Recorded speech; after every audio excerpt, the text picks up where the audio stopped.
So thank you very much. I see that we have managed to gather quite a big attendance today, which also shows the interest and the relevance of the topic in the policy debate. Simply say that we are happy to be there today to launch this global action 2015-2019 to prevent and address trafficking in person and smuggling of migrants.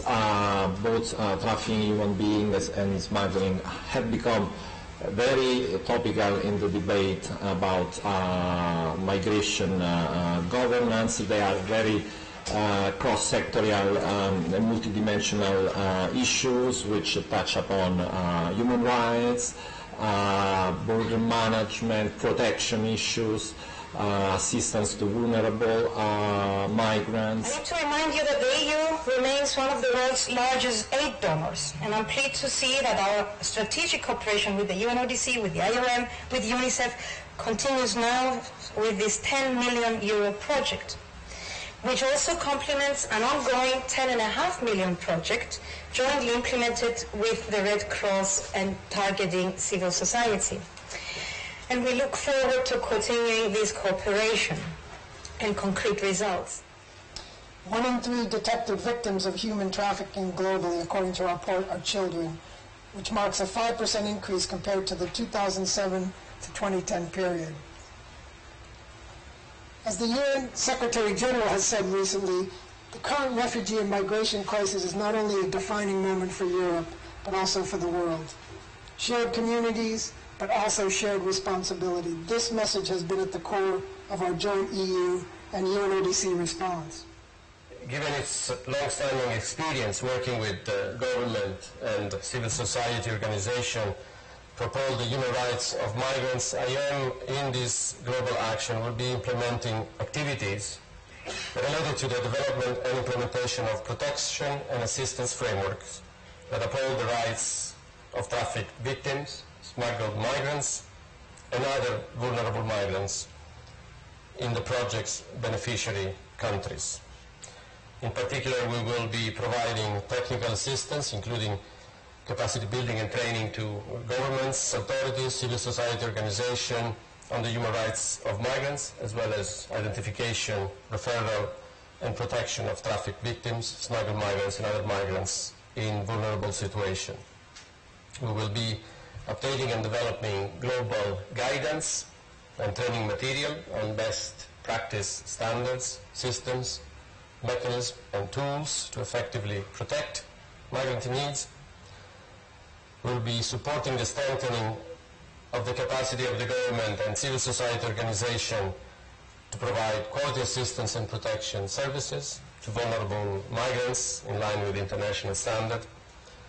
And we will also be disbursing small grants through civil society organization for the provision of assistance and integration services to trafficking victims, smuggled migrants, and other vulnerable migrants. Now, what UNICEF aims to do as part of the global action, in partnership with UNODC, with IOM, and with many other actors, national authorities, local authorities, social workers, civil society, is to assist a number of countries to develop frameworks for protection and assistance of children among trafficked victims and smuggled migrants within child protection systems. So by strengthening the systems, but by focusing specifically on victims, we want to actually make the systems work better and help the individuals concerned. The Court team of external speakers of the European Commission, it was fascinating to listen to you. Commissioner Avramopoulos has announced that in 4 weeks his expectation is that the hotspots in Greece and in Italy will work much more effectively than they do right now.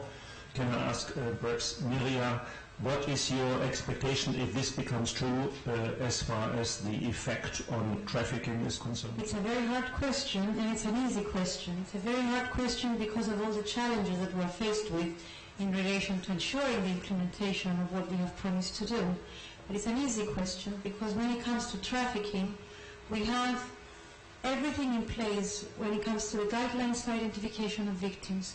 We know we have targeted guidelines for different kinds of officials, ranging from border guards to consular services to migration officers.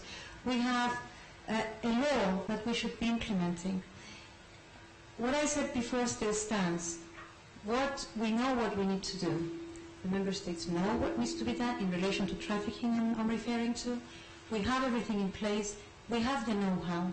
The question is the extent to which everything we have promised to do will be implemented. And for that, it's up to the individual actors to do so. Well, I was wondering, we haven't heard much about the third countries. If I could please be enlightened on how were these countries selected, these countries that you've selected from Asia, Europe, Africa, and Latin America, and what level of commitment do we have from these countries, so to speak, at the moment? Good afternoon. My name is Elias Kaldis. I'm the head of the Human Trafficking and Smuggling section. I'm working for John. And we'll be implementing the project. Margaret Okolo is the project coordinator, so she's here. So there were a number of criteria for the selection of the partner countries.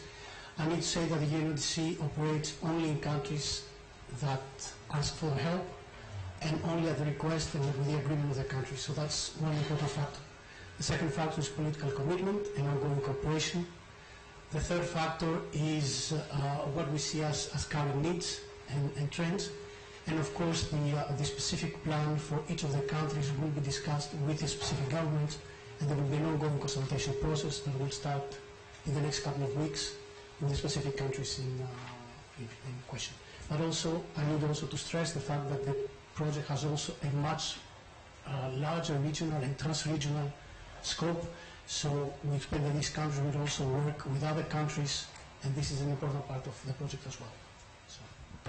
Hello, my name is Colin Cogito and I work for the European Peacebuilding Liaison Office. And I was very glad to hear that the root causes of migration were addressed in your presentation. Probably conflict and human rights violations are among the top priorities. And my question, we're referring to the financing of this project. I was wondering whether it was financed by the ICSP instrument from the EU.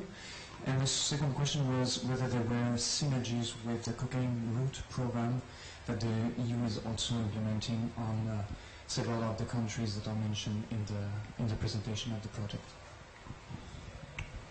Well, I can easily reply to the first question. The funding of the project is being secured with the migration budget line of the development cooperation instruments. Therefore, the budget line that we implement in my unit, that could be 3. For the coordination, yes, we are, let's say, liaising with our colleagues in other units dealing with projects which have interaction, interlinkages with the issues we are talking about, namely, for instance, that could be 5. Eddie Meyer, I think, was there, perhaps is no longer there, but certainly we can elaborate further on the different links and colleagues in FBI and so on. We know, I mean, there are a lot of projects that have to do with these issues, but we have coordination tracks which work very well. We exchange information. We have also to thank a lot, I have to say, Miria's team for this effort of gathering together all the information, so we have a very clear picture of what we are collectively doing. So, yeah, that is my reply. My question was just related to the project in terms of rollout and planning. When would we perhaps know the countries and how it will go ahead, and also to express, I think, willingness from many civil society organizations to also provide insights or whatever we would know of a given situation or area in a given country, to sort of plea for a good dialogue with the civil society in those countries where it will be carried out.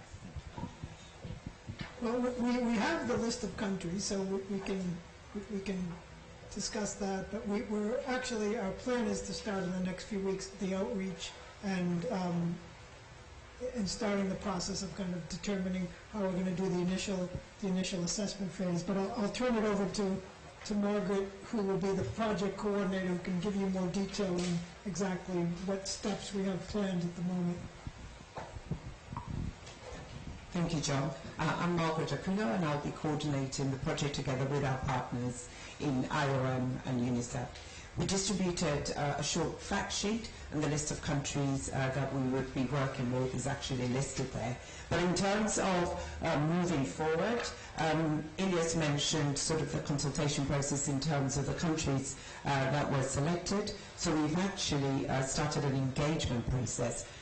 For the next 6 months, we're going to be working at various levels. First with our partners, IOM and UNICEF, also with the EU, but also with the countries who would be receiving assistance and working with us. We're going to start a needs assessment and gaps assessment in the countries identified.